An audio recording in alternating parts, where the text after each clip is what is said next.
Et lundi, à Kinshasa, le comité stratégique du Front commun pour le Congo a animé une conférence de presse au cours de laquelle son coordonnateur a jugé satisfaisante la première phase de campagne d'Emmanuel Ramazani Shadari. Némi Mouilania a par ailleurs dénoncé les propos du candidat de la coalition Lamouka appelant les militants de se prendre en charge le 23 décembre 2018, des propos que le FCC assimile aux appels à la violence. Moins de 20 jours avant la tenue des élections, le moment était idéal pour le Front commun pour le Congo de fixer l'opinion sur les questions brûlantes d'actualité. Et c'est au cours d'une conférence de presse que cette méga plateforme s'est prêtée à cet exercice. D'entrée de jeu, le FCC dit dénoncer avec la dernière énergie les démarches des opposants visant à compromettre le processus électoral. À en croire cette plateforme au pouvoir, le consensus a déjà été trouvé sur les questions essentielles. Plus rien ne peut en ce moment bloquer la machine électorale. Le coordonnateur du FCC condamne en même temps les appels à la violence par certains politiques qui continuent à rejeter l'utilisation de la machine à voter.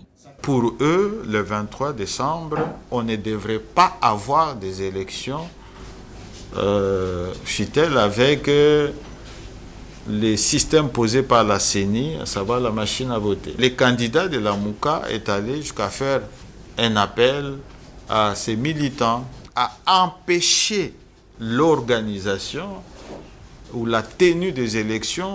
Des fleurs ont été jetées au gouvernement de la République, seul bailleur dans l'organisation des élections du 23 décembre prochain.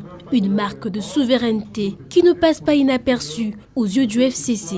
On a félicité le gouvernement qui est le principal bailleur de fonds de la CENI, qui finance ce processus électoral et qui a fait le pari de les financer pratiquement en totalité. Le périple réussi du candidat numéro 13 à la présidentielle dans le Grand Katanga n'a pas laissé indifférent le FCC qui a tenu à remercier les Katangais.